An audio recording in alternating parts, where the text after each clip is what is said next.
자, 먼저 입장하겠습니다.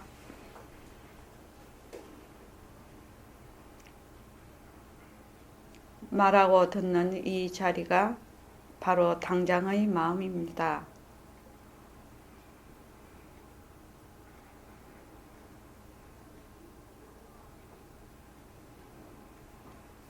마음을 가라앉히시고 내가 듣는다.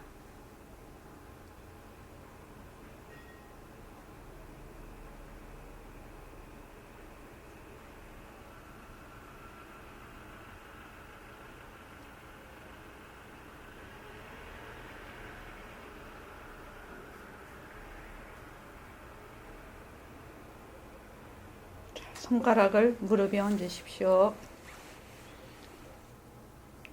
빛깔도 소리도 냄새도 없는 이 자리가 빛깔도 소리도 냄새도 없는 이 자리가 무정물인 손가락을 까딱까딱한다. 무정물인 손가락을 까딱까딱한다. 빛깔도 소리도 냄새도 없는 이 자리가 빛깔도 소리도 냄새도 없는 이 자리가 무정물인 귀로 듣는다. 무정물인 귀로 듣는다. 빛깔도 소리도 냄새도 없는 이 자리가 빛깔도 소리도 냄새도 없는 이 자리가 무정물인 입으로 말한다. 무정물인 입으로 말한다. 이 자리가 밥 먹고 일하고 이 자리가 밥 먹고 일하고 이 자리가 공부하고 꿈꾸고 이 자리가 공부하고 꿈꾸고 이 자리가 성내고 욕심내고 이 자리가 성내고 욕심내고 이 자리가 좋아하고 싫어한다. 이 자리가 좋아하고 싫어한다. 빛깔도 소리도 냄새도 없는 이 자리가 빛깔도 소리도 냄새도 없는 이 자리가 무정물인 몸뚱이를 끌고 다닌다. 무정물인 몸뚱이를 끌고 다닌다. 나는 자유로운 삶의 주인으로서 나는 자유로운 삶의 주인으로서 애착과 집착 탐진치를 여의어서 애착과 집착 탐진치를 여의어서 모든 생명들과 더불어 모든 생명들과 더불어 건강하고 행복하게 모습을 잘 굴립니다. 건강하고 행복하게 모습을 잘 굴립니다.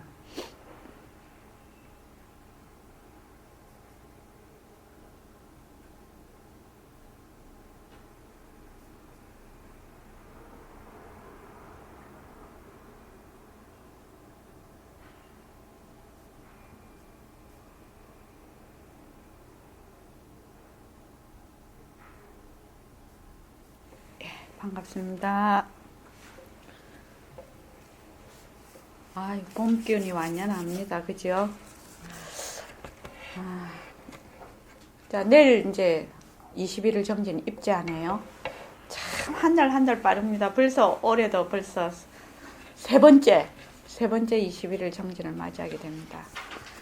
매일 예불 하시고 예불성을 암송을 하십시오. 매일 하시고 또 안고 아침 저녁으로 5분이고 10분이고 길을 차 탈 때도 이렇게 좀 안고 감사 노트도 쓰고 원 노트도 써서 계속 그거를 봐야 됩니다. 백봉사님 법문에 보니까 나중에 우리 아마 듣게 되는 시간이 있을 겁니다.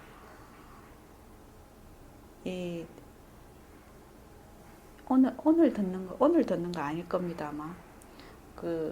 동업보살의 서원이라는 게 있죠. 그래서 동업보살의 서원에 보면 우리는 옛적부터 비로자나 법신이나 변하는 모습 따라 뒤바뀌는 역이므로 갈팡질팡 생사해에 뜨잠기는 중생이니 좋은 인연 그늘 밑에 통업보살 되고 지고 그랬는데 우린 옛날부터 비로자나 법신인데 자꾸 모습놀이 하는 바람에 모습이 진짜로 실답다고 자꾸만 아는 그 뒤바뀐 생각으로 잊어버렸어. 내가 본래 텅 빈 허공으로서의 그 법신자리인 걸 잊어버렸어. 근데 이거를 어떻게 되돌리겠냐는 거지. 어떻게 되돌리겠느냐. 백봉 선생님 말씀은 간절한 원 아니면은 방법이 없다는 거지. 내가 반드시 이 생에서 이 공부를 생사 문제를 반드시 해결하겠다는 이 간절한 원이 아니면 이것이 해결이 되겠냐는 거예요. 그래서 백봉 선생님은 이 동업보살의 서원 같은 걸 자꾸 외워라고 해요. 저도 그 말씀이 참 맞다고 생각하는데, 그러면 자기도 모르게 이렇게 외워 놓으면 엉뚱하게 어디 가다가도 좋은 인연 그늘 밑에 동업보살 되고지고 부처 땅에 들어가는 동업보살 되고지고 이게 입에 이제 딱 붙는다 이 말이죠. 오랜 시간 하다가 보면. 그러면 왜 어른들 이렇게 보면 뻑하면 관세음보살 하시듯이 이제 내 부처 땅에 들어가는 동업보살 되고지고 또 좋은 인연 그늘 밑에 동업보살 되고지고 동업보살 되고지고. 보살이는 우리 중생하고 다르죠. 보살의 지위는 이 본래 그 바탕자리를 굴리는 자리가, 이 지혜가 그 지혜로 굴리는 자리가 보살 지위거든요. 중생은 맨날 모습에 허덕거리는 게 중생인데, 보살은 어떠냐 하면 그 지혜를 국토로 삼는 그런 분들이 보살이거든. 그렇지 않습니까? 그러니까 동업보살 되고지고 동업보살 되고지고 자꾸 이렇게 암송이 돼 있으면 자기도 모르게 자꾸 그거를 한다는 거예요. 자기도 모르게. 그랬을 때 자기도 모르게 자꾸 원을 바란다는 거예요. 그래서 외우라는 거예요. 자꾸만. 외우라는 말이 그냥 벌러 외우라고 하는 것이 아닙니다. 그래서 또 비록 마음과 몸을 빌어서도 본래의 더 높은 자리임을 잊지 말라. 이게 이제 한 번씩 가다가 자꾸 생각이 나는 거라. 살면서 비록 마음과 몸을 빌어서도 본래의 더 높은 자리를 잊지 말라. 그거 외우는 거지만 자기 마음속에 자꾸 박인단 말이지. 그게. 그래서 꼭 외우십시오. 그래서 원노트도 꼭 써서 매일매일 자기의 원을 체크하는 그 힘. 어떻게 보면 습관이라고. 인생살이는 모든 것이 습관으로 이루어진다고 생각을 합니다. 그래서 그 책에 옛날에 얼마 전에 나왔죠. 인생의 모든 걸 배워야 할 것은 전부 유치원에서 다 배웠다고. 그 책도 나왔잖아요. 그러니까 어릴 때 습관을 잘 들여야 인생살이도 무난하다 이 말이겠죠. 그 말이. 그래서 제가 오늘 미세먼지 얘기를 좀 하고 들어가려고 합니다. 이 우리 공부하는 거하고 너무나 미세먼지가 딱 오고 나니까 미세먼지가 제일 그간 게 건강을 위협해요. 그 다음 환경을 위협해요. 그 다음에 국가의 경제나 모든 세계 경제를 위협해버려요. 크게 가서는.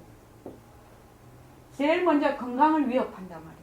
모든 사람이 병에 걸려버리면 이게 숨 못 쉬고 이거 제가 우리 약심 선생님의 부친이 이제 완전히 원조신데 그분이 딱 뭐라는가 하면 그때 제가 30대 그걸 배우러 다녔었는데 그 선생님이 저보고 그랬어요. 앞으로는 10세 이하에 전부 폐암이 발생을 한다고 하셨어요. 그분이요. 지금 그분이 80 몇 세시거든요. 그래서 10세 이하에 전부 폐암이 발생을 한다. 그러니까 고은이 엄마는 공기 좋은 데 가서 사는 거를 항상 염두에 두라. 이 얘기를 하셨어요. 제가 30대에. 그래서 그때는 그 생각 별로 안 했거든요. 근데 이 미세먼지가 이렇게 많이 오고 하면서 그 선생님 생각이 나는 거예요. 왜 그렇게 10세 이하의 폐암으로 어린 아이들이 폐암이 발생을 해서 죽는 애들이 많이 나타날 거다. 이렇게 얘기를 하셨어요. 그러니까 건강이 되면 미세먼지가 또 엄청나게 낙 중독 이렇게 돼 있더만. 그러면 해가지고 그게 비 오면 또 땅으로 해서 또 흘러. 그것이 또 사람 식수도 되고 온 땅에 전부 다 스며들어서 또 거기다가 곡식해 먹고 하는. 그러니까 미세먼지가 많으면 경제도 안 돌아가. 사람들 다 아프지. 이렇게 다니는 것도 힘들지. 뭐 미세먼지가 있으면 안 될 곳에 다 이러니까 안 돌아간단 말이죠. 그러고 너무너무 국가적으로도 의료비 지출이 많아. 다 죽는 거예요, 이거. 그래서 우리가 이때까지는 이 미세먼지에 대해서 생각을 안 해봤어. 사람이 살아가는데 생물이 살아가는데 이 생명이 살아가는데 공기, 물, 햇빛 이런 아주 근간이 되는 이 생명이 이것 중에 하나만 없어도 유지를 못하는 그런 거다. 이게 근본, 기본이라 하기에는 너무 약하지. 근본. 근데 공기가 맑아야지 이렇게는 해봤지만 이런 미세먼지가 오니까 공기의 중요함을 우리가 지금 뼈저리게 느끼고 있거든요. 그러면서 이제 요거를 어떻게 요거 갖다 붙이느냐 하면 요거는 순 내 생각인데 왜 우리 뭘 탁 배울 때 보면은 기본에 충실하라 이랍니다. 그죠? 저도 국선들을 하고 있는데 스트레칭 같은 거를 이렇게 하고 호흡을 딱 시작을 할 때 그 사범 되시는 분이 정확하게 처음부터 그 사람을 약간 스파르타식으로 잘못되면 자꾸 교정을 안 하면 어느 정도 가면 딱 자기 편한 대로 익어버려요. 선생님 공부 가르치는 데 마찬가지죠. 익어버리면 처음에는 그렇게 하는 것이 좀 잘 될 수 있어. 그런데 그 선을 못 뛰어넘어. 정확하게 그게 내한테 붙지 않으면. 그러니까 이 사람이 그걸 고치는데 자기가 이때까지 흘러온 세월보다 배로 해야 고칠 수가 있어. 그것도 신경을 바짝 써야 고칠 수 있다고. 그것과 마찬가지로 우리 공부도 마찬가지라. 이 공부도 마찬가지라. 왜 공부의 윤곽과 바탕을 제일 먼저 공부를 하느냐? 왜 백범 선생님이 맨날 공부의 윤곽과 바탕 이것을 잡아야 된다, 이것을 마련을 해야 된다고 자꾸 얘기를 하느냐? 공부의 윤곽과 바탕을 딱 잡지 못하면 이게 엉뚱한 길로 가. 자꾸만 엉뚱한 길로 가서 나중에 돌아오려고 하면 내가 갔던 길보다 갔던 시간보다 수없이 더 배 이상의 시간과 노력을 들여도 올까 말까 하는 거예요. 그러니까 모든 영명연수선사도 또 다른 우리 지금 그것도 배우잖아요. 육조단경 대승찬에도 나오잖아요. 중생의 몸이 허공과 같아서 이 탁 나오잖아요. 번뇌와 망상이 붙일 곳이 없다고. 탐진치가 그렇게 딱 나오잖아요. 그러니까 연수선사도 모든 경전 다 그렇습니다. 나오는 게 이게 5단계를 가겠어요. 동교 5위문. 참 이 공부는 참 재밌는 것이요. 하나로 전부 다 통일이 돼. 참 좋은 공부, 재밌는 공부예요. 가면은 그렇네. 온갖 전부 가르침 동교 5위문. 그렇죠. 모든 것이 제일 처음 뭐 해야 돼? 식심해야 돼. 식심. 제일 먼저 하는 게 식심이라. 무엇을 본래의 가장 근본이 되는 바탕인 본래의 그 자리가 무엇인지를 먼저 알아야 된다. 이게 1번이라 공부하는데. 그런데 이걸 모르고 맨 인간의 설법이나 하고 복타령만 하면 제대로 갈 수가 없단 말이지. 그리고 두 번째가 뭐냐? 몸뚱이는 무정물이다. 딱 이걸 해야 된다. 마음은 마음자리는 본래 텅 빈 공성이다. 이걸 먼저 배워야 된다는 거예요. 그래서 보고 듣고 말하고 하는 이 모든 것이 바로 이 자리가 한다. 그래서 이 모든 모습을 놔두는데 그 모습을 놔두는 바탕자리가 바로 이것이다. 그래서 모습과 그 자리는 둘이 아니다. 이렇게 먼저 알아야 된다. 그런데 우리는 어떻게 생각하냐면 보고 듣고 말하는 거는 이 육건이 한다고 생각해요. 몸뚱이가 한다고 생각해.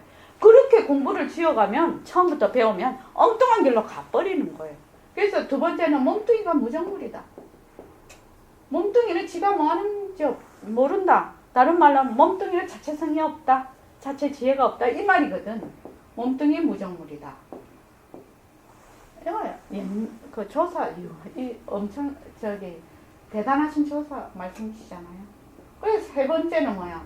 몸뚱이를 구성하고 있는 또는 일체만법을 구성하고는 사대가 전부 공하다. 전부 공하다. 자체성이 없는 것이다. 자체성이 없는 것이다. 네 번째는 오온이 색수상 행식, 몸과 정신으로 우리가 알고 있는 오음이 전부 공했다. 내가 지금 몸뚱이로부터 내가 짓고 있는 모든 정신적인 작용이 전부 공한 것이다. 그래서 이렇게 하면은 견성한다. 이렇게 돼 있거든요.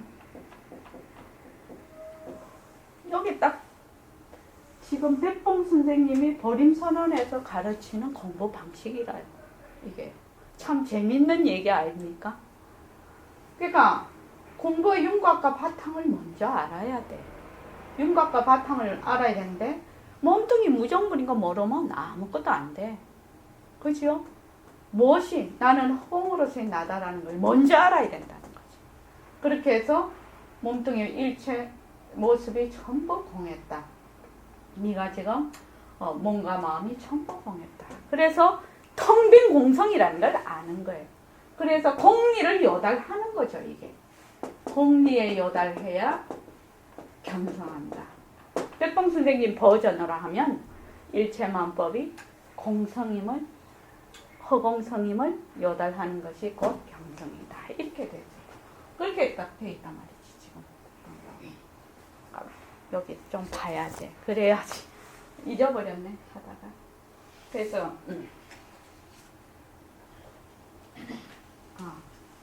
그래서 저기 원각경에 지환정리 원각경에 어떻게 되어 있냐면 지환정리 그러니까 환인 줄 알면 여이니까 부작방편 쓸 거 환인 줄 알면 방편을 쓸 것이 없다. 이환즉각 그러니까 환을 여이면 곧 각이라 또한 점차도 없다는 거죠. 환인 줄 먼저 알아야 된다. 환인 줄. 그래서 그 원각경에 말한 지환정리 그것이 모든 공부의 가장 수승한 방편이에요. 그것이 가장 바탕. 요거를 다른 말로 딱 하면 이게 모습 공식이라요. 모습 공식. 모습은 자체성이 없다. 모습은 변한다. 모습은 헛것이다. 모습에 머물 수가 없다. 그래서 모습을 잘 굴리자까지 가면 막 공리에 요달한다. 공리에 요달한다. 그래서 이 모습 공식이 그렇게 중요하다. 그래서 모습 공식 자꾸 하라는 걸 그겁니다. 그리고 여기 한번 보십시오. 예불성에 제일 처음 보면 세 줄의 공덕 이렇게 되어 있어요. 자성삼귀거든. 이게 나의 성품의 삼귀, 나의 성품에 귀하는데 삼귀라 어떻게 나의 바른 깨침을 더 높인다. 법보라 이게. 법보 깨친 자리 불법성 이렇게 하잖아요. 그죠? 법보 불보 깨친 자리. 그 다음 법보 이건 뭐냐 바른 슬기를 더 높인다. 이 지혜거든. 지혜 나의 바른 지혜. 3번은 바른 건임은 승고 행하는 거거든. 이건 그러니까 모든 이것이 일식심이죠. 그러니까 내가 지금 보고 듣고 말하고 이런 것이 전부 바로 이 자리구나. 이걸 아는 거지. 하고 요 지혜라는 거는 일체만법이 전부 실다운 것이 아니구나. 전부 헛것이구나. 이게 일체만법이 일체의 모든 모습이 헛것이구나. 헛것으로 자기가 딱 보고 그대로 행하면 그냥 깨쳐버리는 거예요. 그냥 이것이 바로 부처님 지혜라. 이것이 지금. 그러니까 헛것인 줄 알면 지혜가 막 솟아나는 거예요. 근데 헛것인 줄 모르면 계속 어둠 속에 들어가는 거죠. 무명 속에. 그래서 이 헛것으로 안다는 것이 그렇게 중요한 거예요. 실덕, 일체만법은 전부 실덕한 것이 아니구나. 여기서 지혜가 나는 거예요. 그래서 이 불보와 법보와 승보가 따로 있느냐? 불법승이 따로 있느냐? 아니다는 거지. 뭐 바로 내 속에 불보 깨친 자리, 내 속에 지혜, 내가 행하는 것. 이게 불보, 법보, 승보가 전부 나에게 있다. 누구도 전부 다 불보, 법보, 승보 다 가지고 있다. 모든 사람이. 지나가는 개미도 가지고 있고 또 똥통에 있는 구더기도 다 불보, 법보, 승보 다 가지고 있다. 근데 불보 따로 있고 법보 따로 있고 승보 따로 있다. 이렇게 하면은 그 사람은 뒤바뀐 생각, 잘못 알고 있는 거죠. 그래서 나중에 이제 할 겁니다. 이제 그거 할 때. 그래서 우리가 요새 생식꿈, 생식꿈. 우리 선생님 오늘 하는 거는 죽음. 일단 꿈을 꿔, 생식꿈을 꿔, 또 죽어. 이거 다 할 때 무엇이 하느냐? 1년짜리가 1년짜리 한단 말이죠. 그래서 이걸 다른 말로 청정심.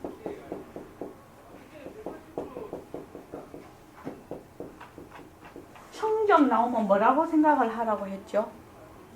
공하다, 텅 비었다, 텅 비었다. 텅 빈 해말숙한 마음자리. 이 자리를 늘 쓰는 거라. 근데 우리는 어리석어. 지금 무명에 있어. 뒤바뀐 여김에 있어서 내가 이렇게 살면서 꿈을 꾼다고 생각을 하고 또 지금 이렇게 움직이면서 육군을 쓴다고 생각하고 죽을 때는 아이고 내가 지금 죽네 이렇게 생각해요. 요것의 가장 밑바닥에는 무엇이 있느냐? 몸뚱이가 내라는 것이 딱 있어. 그러니까 꿈과 생식꿈은 전부 뭐 죽는 거 이런 거 전부 뭐 일념이 다 이렇게 사는 거야. 그러니까 내가 지금 썽을 내면 보통 사람은 어떻게 생각을 하느냐? 썽내는 것이 있다고 생각을 한단 말이지. 그런데 썽내는 거 누가 썽을 내요? 이 자리가 빛깔도 소리도 냄새도 없는 이 자리가 썽을 내. 근데 성이라는 것은 자체성이 없어. 공한 자리라. 본래 그 성이라는 것이 뿌리가 있는 것이 아니야. 그런데 우리는 다 뿌리가 있다고 생각을 해. 그래서 거기다가 또 붙어서 인생이 그냥 엉뚱한 길로 계속 흘러간단 말이지. 그래서 그것을 딱 자르는 지혜의 칼이 뭐냐? 윤곽과 바탕을 아는 거. 윤곽과 바탕을 처음부터 딱 알아야 된다는 거죠. 무엇인지. 일체만법은 전부 헛것이라는 걸 알아야 일이 되는 거죠. 무엇이 그 다음 일이 되는 거죠. 그래서 우리 금강경에 보면은 일체유의법 요몽한포영 여로영여전 응장여시반 이게 금강경에 32번에 응화비진분 이렇게 돼 있거든요. 그러니까 화한 것은 비진 전부 진짜가 아니다 이 말이거든요. 모습으로 나타난 거는 전부 진짜가 아니다 이 말입니다. 그게 그러니까 저번에도 얘기했지만 일심행을 가리키려면 일심행 자체는 얘기를 못해. 그래서 일심행을 불러 이렇게 이름이 다 있단 말이죠. 전부. 그래서 부처님도 그거를 딱 설명을 하려고 하니까 설명이 안 돼. 그래서 자꾸 비유를 드는 거예요. 비유를. 그래서 부처님이 일체유의법을 일체의 모든 만법 모습 유의법을 뭘로 보라고 했냐? 꿈, 또 여몽, 환, 옥두, 그죠? 환, 옥두, 환, 물거품, 환포, 영, 그림자, 여로, 이슬, 여격, 전, 번개 이렇게 보라고 했어. 왜 부처님이 이렇게 보라고 했을까? 이 해보자는 생각을. 우리가 지금 살면서 여기에 대한 깨달음과 체험을 수없이 가지고 있어. 우리는 이미 우리는 여기에 대한 깨달음 또 체험 이미 우리는 수없이 가지고 있어요. 이미 가지고 있다고. 그러지 않습니까? 홍현옥 보살님. 안 그렇습니까? 왜? 꿈 깨고 나니 헛거더라. 뭐 어쩌고 저쩌고 뭐 좋다 나쁘다 할 것도 없더라. 꿈이니까. 꼭두 인형을 가지고 움직이는데 왜 우리 손녀가 이제 24개월이 안 됐거든요. 그러니까는 강아지를 사줄라니 애기하고 혹시 전염이 될까 봐서 걔가 뭘 원하느냐면 이 강아지 배터리 너머에 깍깍 짖는 거 있잖아요. 그걸 그렇게 갖고 싶었네. 걔는 그게 진짜인 줄 알아. 왜냐면 깍깍 짖으면 놀래가지고 뒤로 가거든. 걔 가만히 보면 아이 꼭 뜨잖아요. 이 생각이 나더라고. 걔가 가만히 하는 거 보니까 깍깍 짖고 펄딱 뛰어. 요새 거는 또 그리고 뺑 하면 돌기도 해요. 그럼 얘가 되게 좋아해. 지는 살아있다고 생각을 하는 거지. 우리는 왜 한 번, 두 번, 세 번 보면 이미 똑같은 동작을 하잖아요. 걔가 메모리가 되어 있는 걸로. 근데 걔는 계속 재미있는 거야. 걔가 계속 하니까. 걔는 꼭 들어 보지 않는 것이고 나는 꼭 들어 보는 거거든. 그렇지. 물거품이 이렇게 있다가 사라져. 요새는 거품 갖고 버블 아트를 해가지고 그것도 합디다. 그죠? 그 다음에 그림자. 우리 왜 어릴 때 이렇게 거기다가 놓고 이렇게 하면은 뭐 여우도 됐다가 뭐 사슴도 됐다가 이렇게 그림자 놀이 있잖아요. 그 그림자 놀이를 하면 이 그림자 자체가 지가 자체성이 없어. 다른 말로 하면 이 그림자가 지 마음대로 그림자를 마음대로 할 수가 없단 말이지. 무엇이? 형체가 있어야만 그림자가 움직여. 형체가 사라지면 그림자도 사라지거든. 그런데 우리는 그림자 보고 진짜인 줄 알아. 또 이슬도 그렇고 번개도 번쩍하지만 지나가 버린단 말이죠.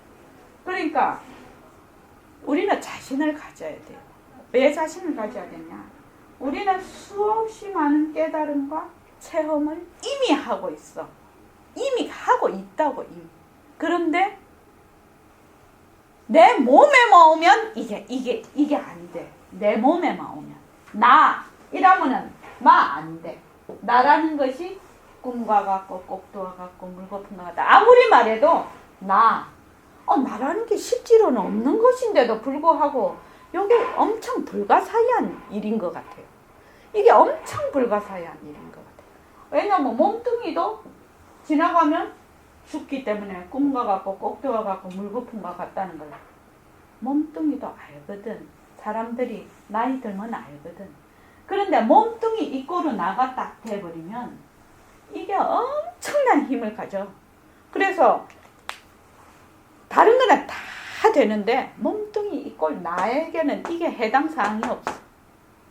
그래서 만약에 생물학자나 과학자가 이치로 따지면 이미 다 견성한 사람들이지. 근데 나 이꼴은 이게 안 되는 거예요. 이게 전혀 안 돼. 행공보살이니까 불가사의한 일이죠. 물론 나한테도 안 돼.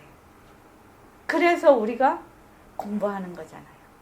육조 스님은 탁 응무소주 이생기심 탁 듣는 동시에 응무소주 머무는 바 없이 마음을 낸다는데 그냥 견성이 되신 거거든. 왜? 이런 것과 같은 나에게 머물지 않는다는 걸 딱 알아버린 거지. 근데 우리는 나에만 들어오면 아무리 말을 해도 지금 여기서는 약간 하는데 나가면 전혀 잘 안 돼. 그래서 자꾸 우리 공부하는 거 아닙니까 지금? 그래서 일념을 쓰는 것을 습성화를 시키는 것이 새말기입니다. 그래서 몸뚱이가 나라는 한 생각을 일으켜서 온갖 탐진치를 다 일으켜요. 저번에 우리 그 대승참 배웠죠. 몸뚱이가 내가 아니라면 그런 그 판빈치를 안 일으킬 겁니다, 사실은. 그래서 우리 그 저기 예불송에 네 가지 나의 서에 보면 제일 밑에 자비라는 게 나오거든요. 부처의 나의 색신은 모두 1번이 위이고 슬기고 솜씨라, 그 다음에 자비를 베푼다는 대행기관인데, 만약에 위나 슬기나 솜씨 이런 것들이 따로 있으면 자비라는 게 있을 수 없겠죠, 사실은요. 그런데 이게 진짜 가물치 판도는 전부 다 통속에 되는, 저기 시장에서 가물치를 막 넣고 팔아. 근데 다 그 판도는 이 주인이 맨날 돈통에다 넣어, 돈을. 이게 위고 슬기고 솜씨고 자비고 전부 다 한 통이거든. 한 통이라. 가물치 값은 큰 놈은 많이 받을 것이고 작은 놈은 작게 받는다 하더라도 통 속에는 다 똑같이 돈이 들어가. 그래서 자비라는 것이, 자비심이 어디서 나올까? 자비심이 어디서 나올까요? 우리 자비를 행하자, 자비심 하잖아요. 나한도 없을 때. 그렇죠. 공리에 요달해야지 자비심이, 진정한 자비심이 나. 공리에 요달하는 것이 인욕이고 선정이고 자비고, 진짜 그렇습니다. 공리에 요달하지 않으면 이게 가장 근본이에요.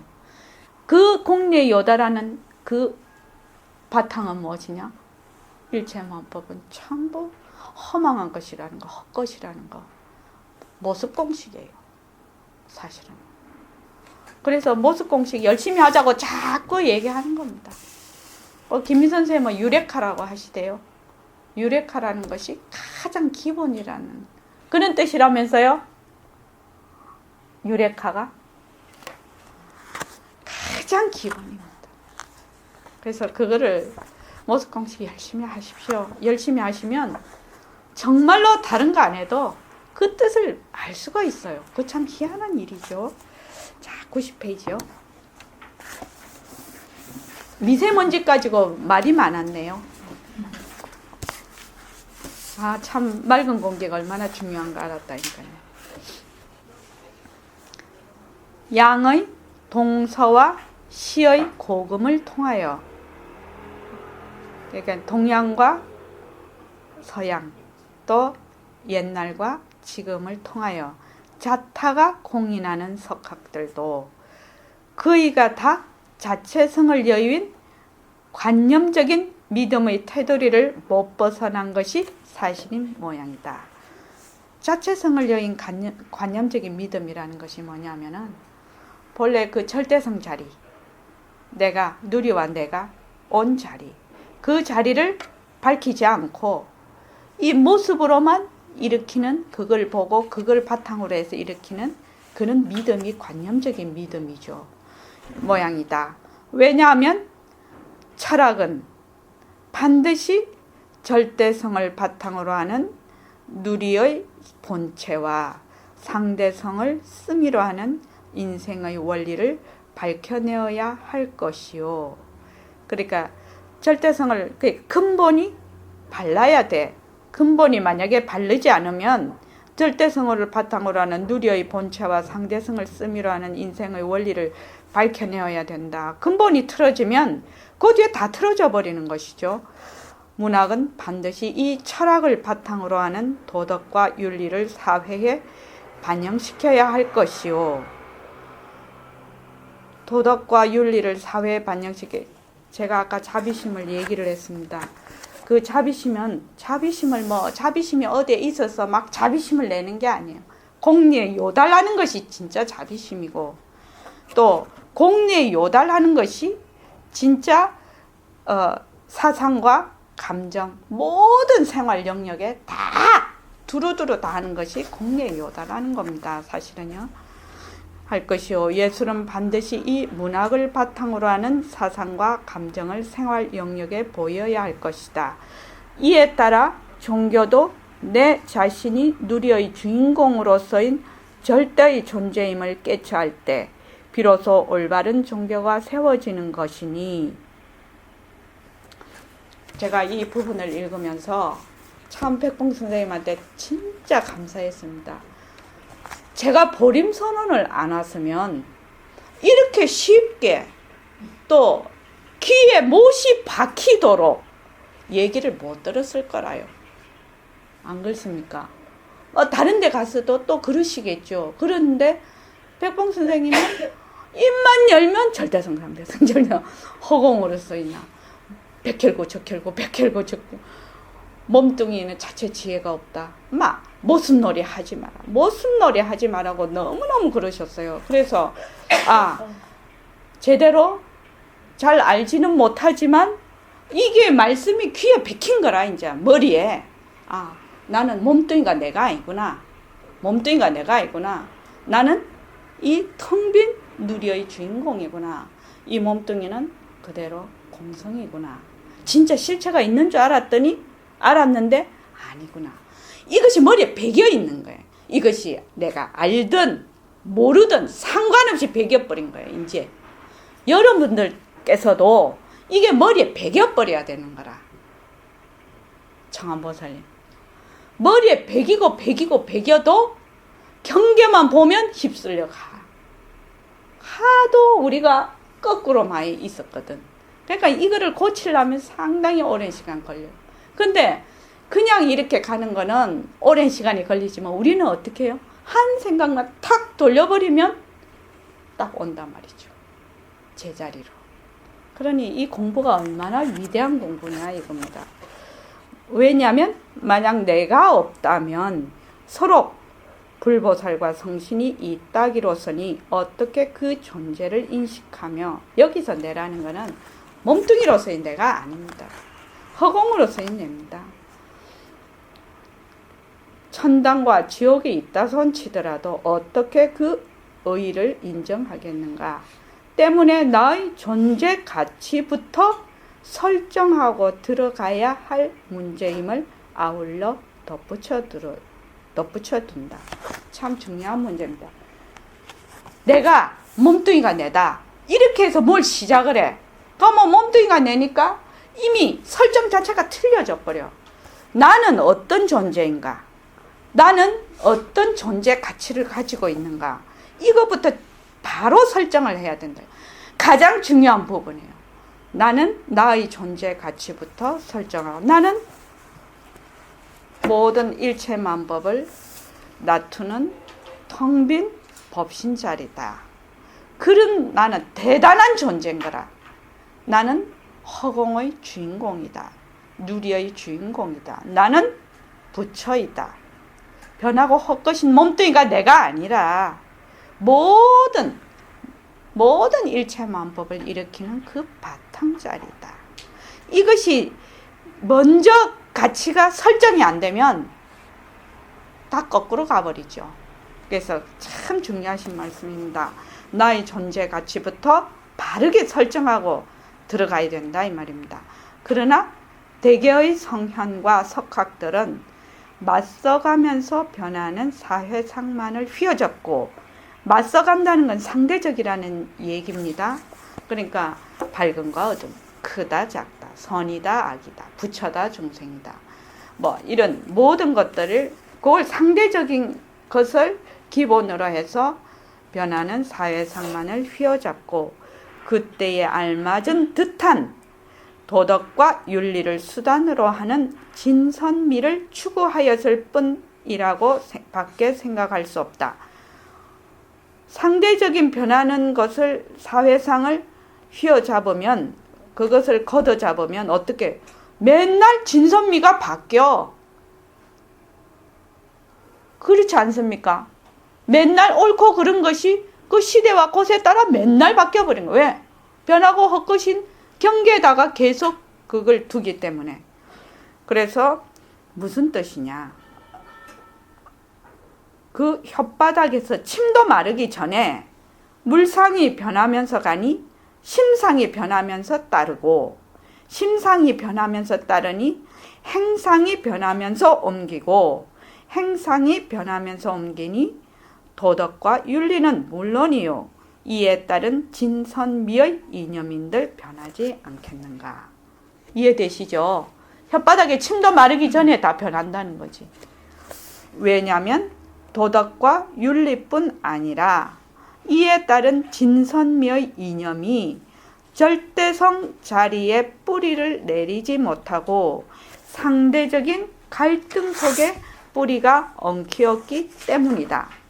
그러니까 진선미의 이념이 절대성 자리, 무상, 절대성 자리 변하지 않는, 무상, 모습이 없는, 시공간이 떨어진, 그게 뿌리를 내리지 못하고, 그 바탕이 그렇다는데 뿌리를 내리지 못하고 상대성, 그러니까 유상, 모습이 있고 모습이 있으면 변하고 시공간이 들어붙고, 그래서 그 상대성은 갈등을 일으켜. 이런 거죠.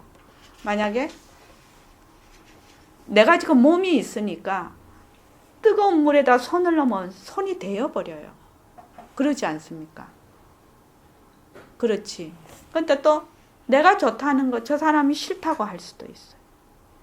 이렇게 갈등을 일으켜요. 모습. 그래서 어떤 사람은 이런 사람도 있단 말이지. 절대성이 네 바탕이다. 이러면 차에 가다가 차에 부닥치면 부닥쳐도 되나요? 이렇게 묻는 사람 내가 봤다니까요. 몸뚱이 차에 부닥치면 왜 돼요? 아, 죽든지 다치든지 둘 중에 하나겠지. 아, 또 이래. 앉아서 막 공부를 하는데 밥을 먹어야 되나요? 안 먹어야 되나요? 그건 말 됩니까? 아, 밥을 먹어야 배가 부르지. 왜? 상대적이기 때문에. 또 어떤 왜 종교적인 그것 때문에 병원에 안 가는 사람 있잖아요. 병원에 안 가는 사람. 아기가 아픈데도 병원에 안 가서 애를 죽이는 그런 것도 있잖아요. 그거 왜 그러냐고. 그건 잘못된 것이지. 상대적이라는 것은 항상 갈등을 일으켜. 상대되는 맞서는 것이 있어. 그래서 조건과 인연에 따라서 변하는 것이든 계속. 그러니까 뭐 아프면 병원에 가서 주사 맞고 약 먹으면 나아. 왜? 변하는 것이기 때문에. 조건에 따라. 그래서 밥을 먹어야 됩니까? 말아야 됩니까? 이거 묻는 사람 진짜로 있었다니까요. 지나가다가 차에 부딪히면 아, 왜 지나가다 차에 부닥쳐? 교통법규를 잘 지켜서 안 해야지. 그런 사람은 잘못 이 공부하는 거죠. 그래서 여기 그 말은 상대성인 갈등 속에, 이 말은 상대적이라는 것은 갈등을 일으키는, 왜? 모습이 있기 때문에 조건과 인연에 따라서 움직이는 거라서 그 조건과 인연이 변하면 그것이 갈등이죠. 조건과 인연이라는 것이 갈등이죠. 그 당처는 비었다 하더라도 모습을 나타면 전부 갈등이 됩니다. 갈등이 좋다 나쁘다 그 뜻이 아닙니다. 실로 이 세간에 있어서 철학을 비롯한 문학과 예술이란 말마디가 지니고 있는 사상과 감정의 실마리는 참으로 선망적이며 희망적이며 감격적인 삶을 엮어가는데 공덕의 요인이 되어야 할 것이다.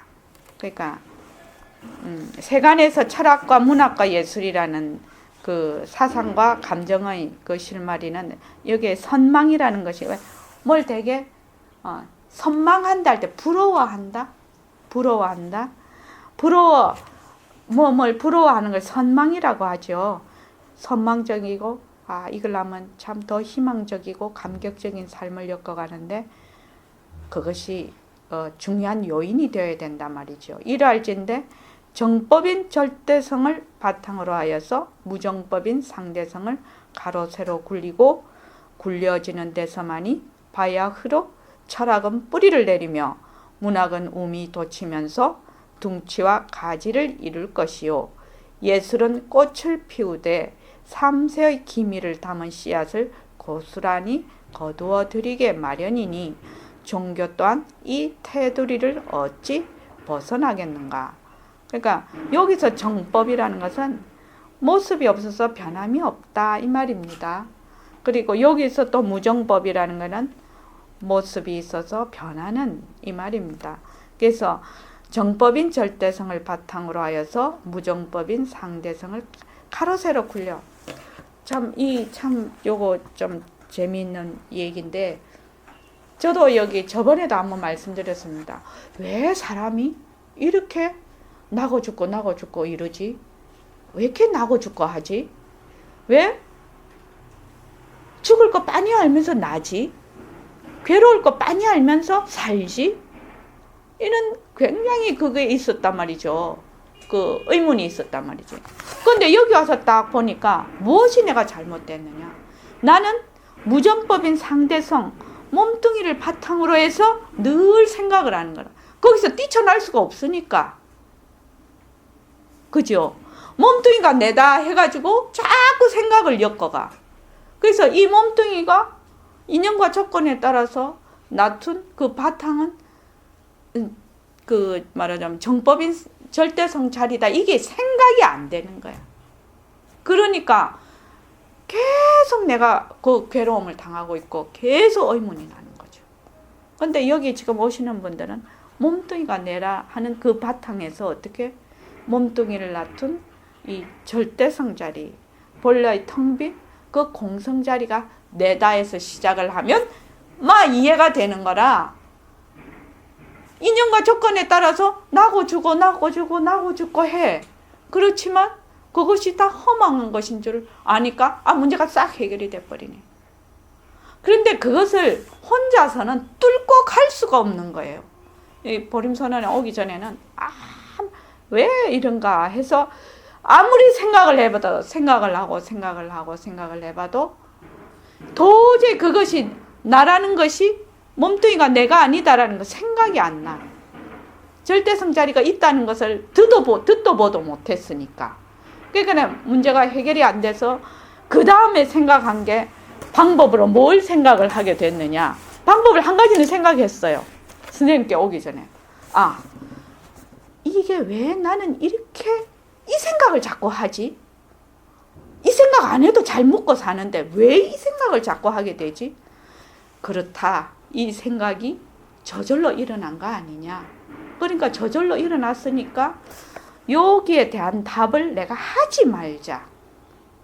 이 문제 스스로 답을 할 때까지 나는 내가 가지고 있는 그 지식을 가지고 답을 하지 말자가 기껏 해낸 방법이었어요. 그래서 그 다음부터는 질문만 하고 답은 하지 말 것. 그렇게 된 거예요. 선생님께 오기 전에. 질문만 하자. 질문만. 계속 질문만 하게 된 거예요. 그러니까 나도 모르게 화두를 잡은 거예요. 그게.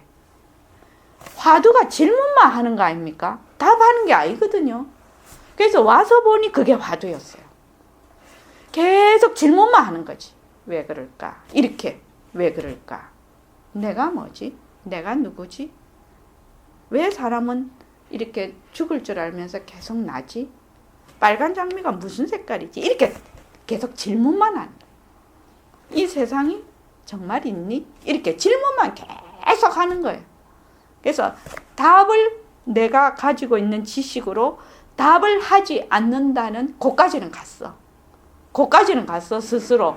그것까지는 알았는데 그 다음을 도저히 갈 수가 없는 거예요. 거기서 완전 왜 우리 간호선에 가면 은산철벽이라는 거 있잖아요. 한 발자국도 나갈 수가 없었어요. 근데 이제 딱 첫날 오니까 이제 백봉 선생님이 딱 빨간 장미가 무색이라고 하는 바람에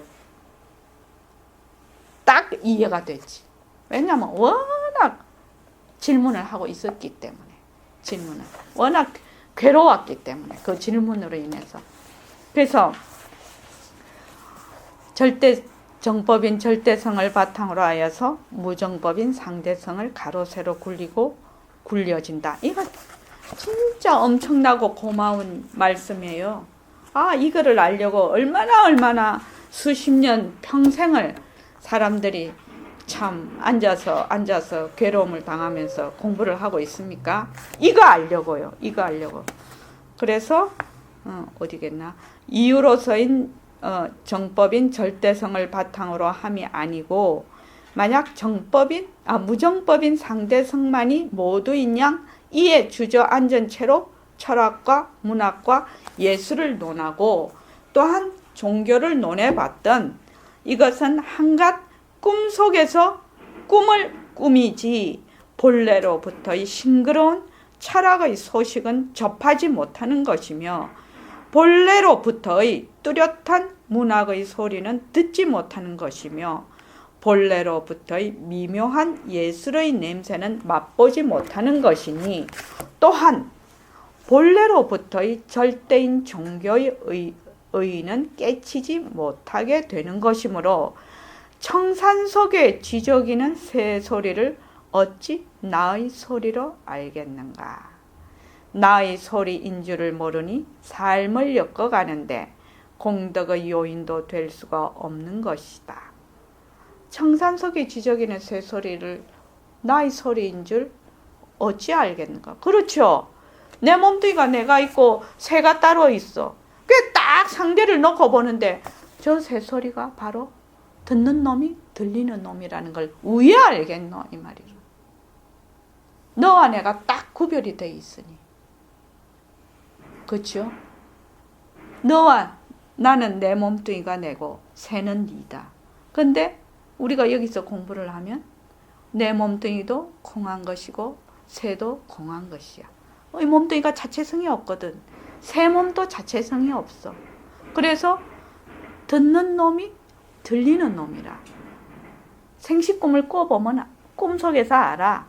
꿈속에서 내가 새 소리를 들어. 그러면 김성민 선생님 그렇죠? 내가 새 소리를 들어. 근데 꿈에서 내도 만들고 새도 만들어. 내가 새 소리를 들어. 새는 짖어.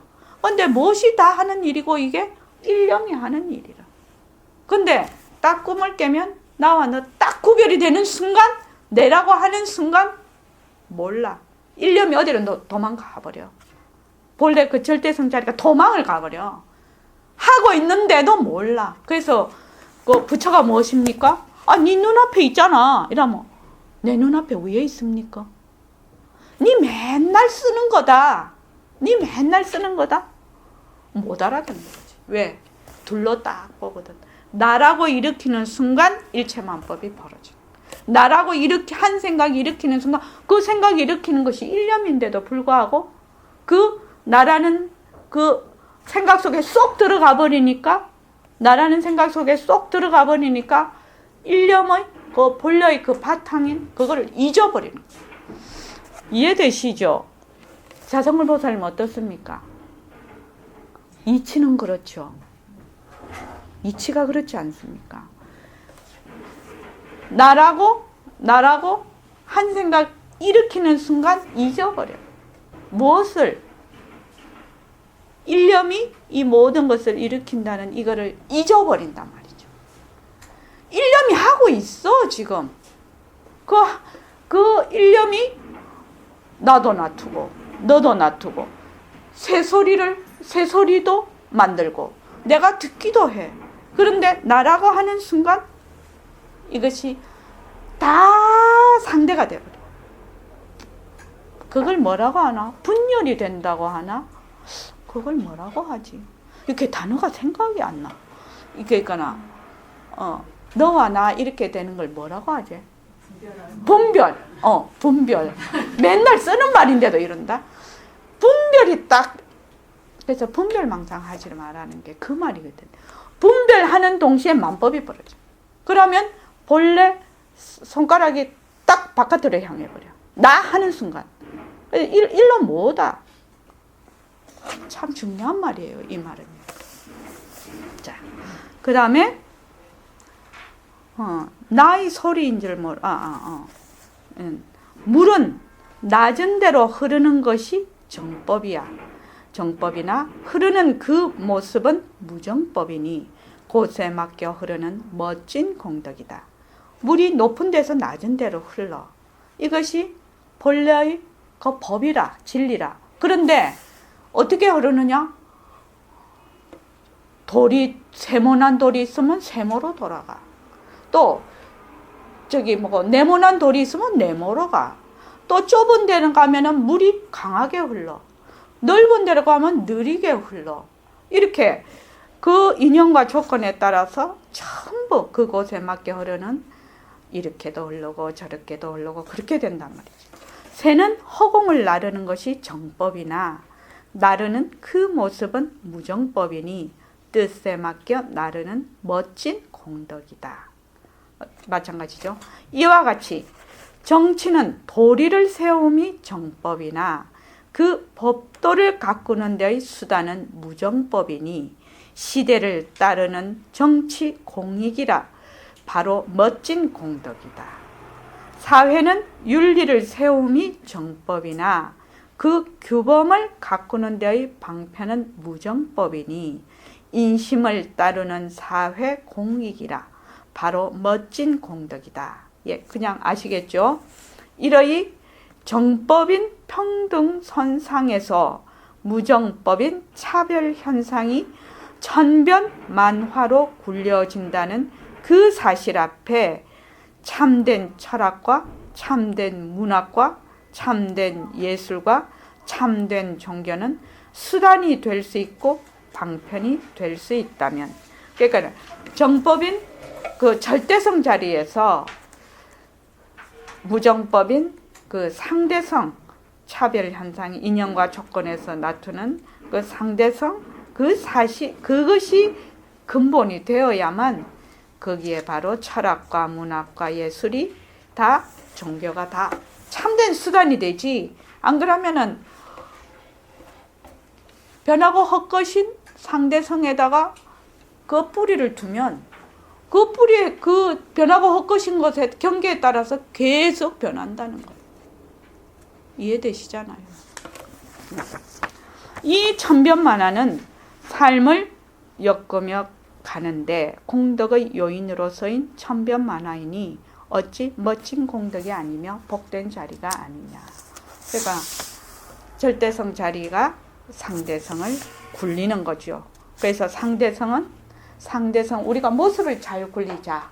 지금 모습을 잘 굴리자. 새말기를 하고 있단 말이지. 그러면 모습을 잘 굴리자라는 것이 바로 공덕의 멋진 공덕의 요인이 되는 거예요. 왜? 본래 그 절대성 자리, 변하지 않는 그 절대성 자리, 텅 빈 자리, 그 자리를 근본으로, 그 청정심 자리를 근본으로 해서 변하고 헛것인 상대성을 굴리고 있거든.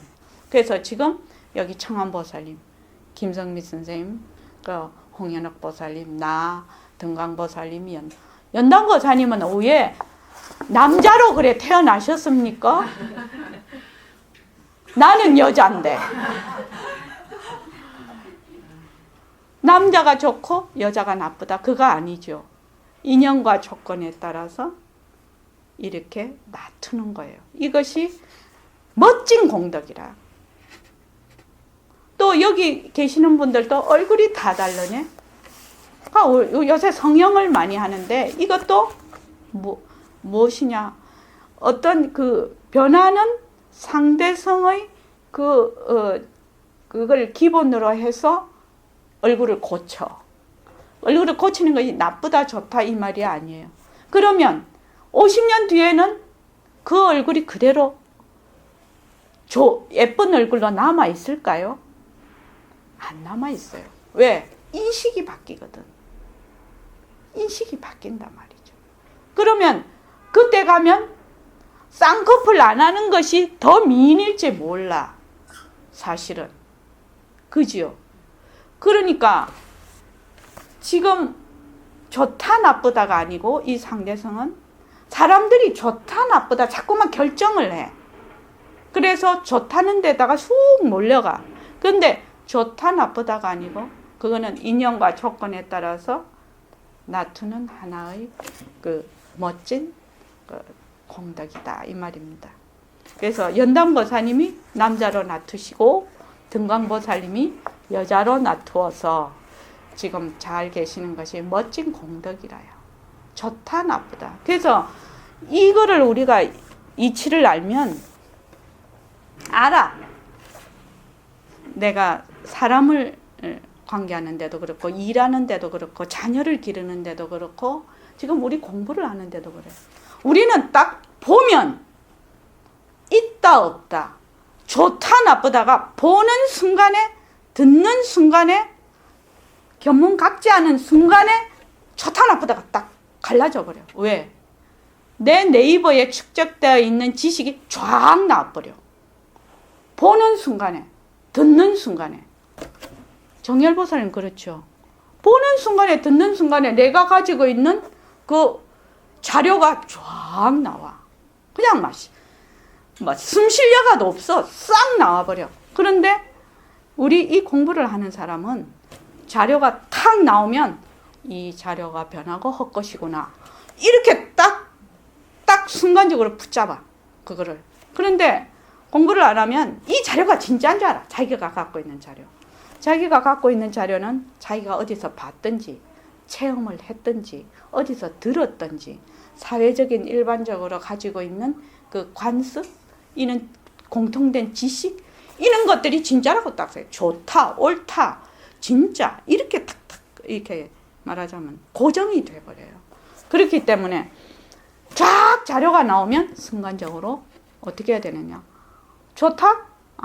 좋다고 하는 이것이 변하고 헛것이구나. 이렇게 딱 되면 얘기를 듣고 말을 할 때 어떻게 되느냐? 그걸 평상심을 유지한다는 거야. 그것이 평상심이라. 본래 그 텅 빈 자리를 놓치지 않는 것이지. 그렇게 되면 바르게 가겠죠.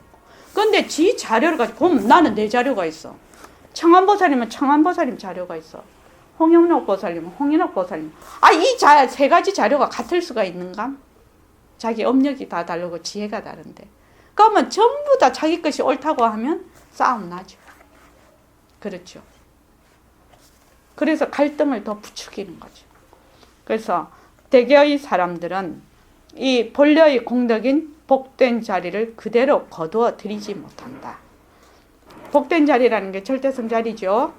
왜냐하면 물은 흐른다는 여김만으로서 정법인 양 알고 새가 나른다는 색임만으로써 정법인 양 아는 것과 마찬가지로 정치도 그 법도를 가꾸는 데의 수단을 정법처럼 고집함으로 말미암아 흐르는 시대를 거슬린 데는 반드시 비웃음과 역겨움이 따르게 마련이니 이는 정치 공예인 패덕이다.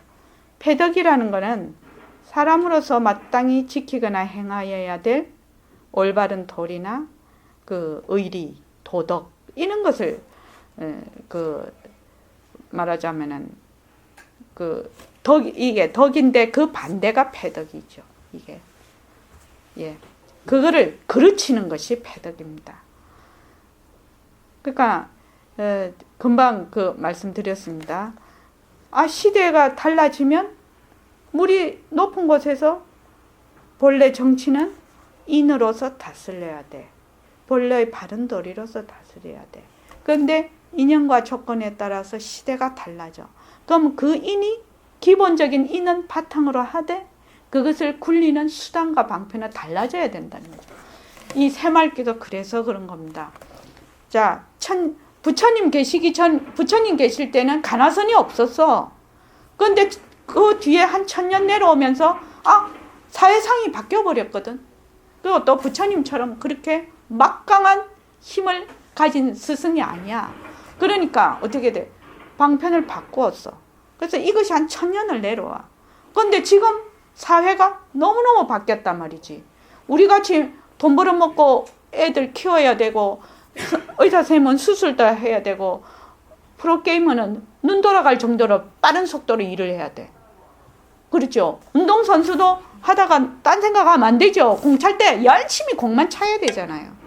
그렇게 해야 되는데 가나선을 계속 주장을 한다면 우리는 공부를 못 하는 거야. 여기 있는 사람. 극히 공부하는 사람들이 아주 소수밖에 안 된다는 거예요. 그렇게 되면 어떻게 되냐. 그것은 그 본래의 성품을 밝힌다는 그 의치는 맞지만 시대가 달라지면 방편과 수단과 방편이 달라져야 된다. 새말기도 무엇입니까? 바로 내가 그 자리, 본래의 그 본바탕인 절대성 자리가 이 상대성을 그냥 굴린다라고 해야만 내가 지금 말하는 것이 바로 공부가 되고 듣는 것이 바로 공부가 되지. 안 그러면 우리 공부할 수 있냐는 거죠. 그러면 그 옛날 천년이 내려온 그 방편에다가 못을 딱 박아놓고 지금을 꿰어 맞추라? 말이 안 되죠. 그래서 백봉쌤이 한 40여 년 전에 그거 할 때는 상당히, 지금도 이단이라고 하는 사람도 있다면서요? 그렇게 이해하는 사람이 있다고 하더라고요. 뭐 그랬든지 말든지 우리는 가는 것이지. 그래서 사회도 그 규범을 가꾸는 데의 방편을 정법처럼 고집함으로 하여금 나아가는 인심을 등지는 데는 반드시 깔봄과 헐뜯음이 앞서게 마련이니 이는 사회 공예인 패덕이다. 실로 슬기 눈에만 보이는 정법인 무상신이 확연함으로 하여금 살 눈에만 비치는 무정법인 색상신을 놔두어서 모든 법을 굴린다는 엄연한 그 사실을 깨닫지 못하는 범부행위 모두인지라 여기에서 무선수로 누리의 기미를 담은 사상과 감정 속의 도덕이나 윤리인들 얻어내겠다는 말인가. 자, 이해되시죠? 이 소식을 올바로 깨치지 못할 바엔 철학은 어떻게 인생의 원리가 절대성 자리에 심겨졌음을 흘겨보는 철학으로서의 그 맡음을 다하며 문학은 어떻게 상대성인 묘용의 굴림새가 인생을 엮어간다는 데의 문학으로서의 그 맡음을 다하며 예술은 어떻게 절대성이 상대성을 을에 굴리면서 밝음이 오면 밝음을 치고 어둠이 오면 어둠을 치는 예술로서의 그 맡음을 다하며 종교는 어떻게 생사를 굴리는 종교로서의 의무와 권리를 다하겠는가. 이거 선사들 말씀도 많이 나오죠. 밝음이 오면 밝음을 치고 어둠이 오면 어둠을 친다. 홍연옥 보살님 이게 무슨 말이죠? 거기에 들어앉지 않는. 그렇습니다. 밝음이 오면 밝음에 머물지 않고 그 밝음이 모습인 줄 알아. 그래서 변하고 헛것인 줄 알아. 그 밝음의 바탕은 밝음도 아니고 어둠도 아니라서 인연과 조건에 따라서 밝음의 그 인연이 밝음이 오면 밝음을 놔두고 어둠이 오면 어둠을 놔둔다는 걸 알아. 그래서 밝음이 와. 밝음이 오면 이 밝은 것이 굴리기는 하되 정법이 아닌 걸 알아. 그래서 밝음이 오면 밝음을 치고 어둠이 오면 어둠을 친다는 말입니다. 그래서 도가 오면 도를 치는 거예요. 부처가 오면 부처를 치고 중생이 오면 중생을 친다. 그런 말들이 나와요. 조사어록에. 그죠? 그 말이 바로 이 말입니다. 머물지 않는다는 말입니다. 그래서 어디까지 했지? 그 맡음을 다하지 못하기에 그 맡음을 다하지 못하기에 철학으로서의 흐뭇한 진의 멋을 진리의 멋을 모르고 문학으로서의 산뜻한 선의 멋을 모르고 예술로서의 또렷한 미의 멋을 모르며 또한 종교로서의 흐뭇한 멋을 모른다. 모르기 때문에 마침내 무지에서 오는 죄책감과 총명에서 오는 복덕감을 희미하게나마 의식하면서 저녁나절에 노을을 탐하는 갈매기 떼처럼 지나간 옛날을 그리는 양 인생은 무상함이로다 라는 한마디의 말귀를 남기고 불구덩이나 흙구덩이로 향하여 가는 것이다. 무지에서 오는 죄책감. 그러니까 만약에 이런 겁니다. 이게 상대성을 굴리는데 상대성을 굴리는 것으로 생각하지 않고 이것이 내가 잘못해서 이렇게 됐다라고 생각을 하게 되죠. 또 총명에서 오는 복덕감이라는 거 말이야. 내가 이리 굴리고 저리 굴려 머리가 좋아. 그래서 그러면 일이 잘 돼. 일이 잘 되면 만족감을 얻죠. 일이 안 되면 또 마음에 뭐라고 하나 불만족이라 하나 그걸 회한이 남고 이렇게 되는 겁니다. 그 말입니다. 그래서 상대성을 기초로 기반으로 몸뚱이가 내다 이렇게 되면 어떻게 되느냐? 아, 인생은 무상하구나. 그렇게 한마디 말을 남기고 불구덩이나 흙구덩이를 향하여 가는 것이다. 그래서 아까도 말씀드렸습니다. 몸뚱이가 내다. 상대성에 그 기반을 두면 일이 해결이 되지를 못해요. 그런데 우리가 부처님 공부를 안 하면, 부처님의 이 말씀을 가르침을 공부를 안 하면, 아, 여기 있는 모습이 전부 진짜인 줄 알아. 진짜인 줄 알아서 본래 이 모습을 나타내는 본래 그 자리가 있다는 것을 도저히 생각도 못 하거든. 그렇지 않아요? 그러니까 맨날 하기는 하는데 맨날 이게 뭐라나 헐떡인다고 하나? 맨날 무언가는 자꾸 잡으려고 해. 왜? 이것이 변하고 허망한 거거든. 여기에서 자꾸만 진리를 찾으려고 하기 때문에 변하지 않는 것을, 변하는 곳에서 변하지 않는 것을 찾는다는 것은 변하는 것을 굴리는 도리인데 거기서 자꾸 찾으려고 하니까 계속 갈등만 일으키는 거죠. 그래서 우리가 지금 이 공부를 하고 있는 겁니다. 자, 감사합니다.